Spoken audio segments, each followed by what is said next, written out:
ഒന്ന് തുറന്നാൽ പിന്നെ അടച്ചു വയ്ക്കാൻ കഴിയാത്ത വിധം നമ്മെ വായിക്കാൻ പ്രേരിപ്പിക്കുന്ന ഒരു പുസ്തകമാണിത്. വാക്കുകളുടെയും ചിന്തകളുടെയും വിരാമമില്ലാത്ത ഒഴുക്കാണ് വിഷ്ണു അഞ്ചലിന്റെ അവിരാമം. ആ ഒഴുക്കിൽ നമ്മൾ ചിലപ്പോൾ സദാചാരത്തിന്റെ അഴുക്കിൽ മുങ്ങിത്താഴുന്ന സമൂഹത്തെ കാണാം. തുരുമ്പിച്ച കുടുംബ ബന്ധങ്ങളുടെ ചങ്ങല കണ്ണികൾ കാണാം. അതിൽ ബന്ധിക്കപ്പെട്ട ഭദ്രയെ കാണാം.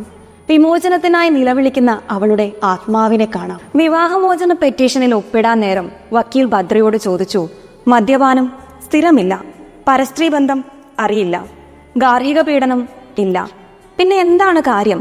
ആത്മാവിനെ കൊന്നു. അതിന് ഹിന്ദു മാരേജ് ആക്ടിൽ വകുപ്പില്ല മാഡം, എന്നാൽ അത് എഴുതി ചേർക്കണം. ആത്മാവിനെ കൊല്ലാൻ വളരെ എളുപ്പമാണ്. നിലവിളിക്കില്ല, രക്തം പൊടിയില്ല, പോലീസ് കേസെടുക്കില്ല, കോടതി വ്യവഹാരങ്ങളില്ല, മാധ്യമ വിചാരണയുമില്ല.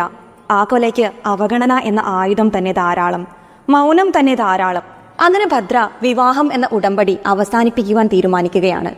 ആധുനിക സമൂഹത്തിൽ ആ തീരുമാനം വലിയ പ്രകമ്പനം സൃഷ്ടിക്കില്ലെങ്കിലും ഇന്നും ആധുനികതയുടെ വെട്ടം കടന്നു ചെല്ലാത്ത, അല്ലെങ്കിൽ ബോധപൂർവം കടത്തിവിടാത്ത ചിലയിടങ്ങളിൽ അതുണ്ടാക്കിയേക്കാവുന്ന ചലനങ്ങൾ മരണത്തെക്കാൾ ഭയാനകവും ജീവിതത്തെക്കാൾ സങ്കീർണവുമാണെന്ന് അവൾ തിരിച്ചറിയുന്നു.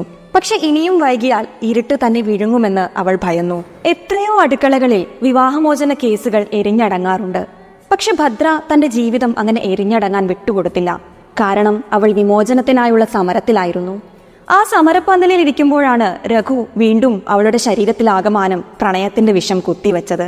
അക്ഷരം പകുത്ത് ഒപ്പം നിന്ന ആത്മാവിനും പ്രിയപ്പെട്ട ആതിര ടീച്ചർക്കും സമർപ്പിച്ച ഈ പുസ്തകം വിഷ്ണു അഞ്ചലിന്റെ വിരാമമില്ലാത്ത എഴുത്തു ജീവിതത്തിന്റെ തുടക്കമാകട്ടെ എന്ന് ആശംസിക്കുന്നു.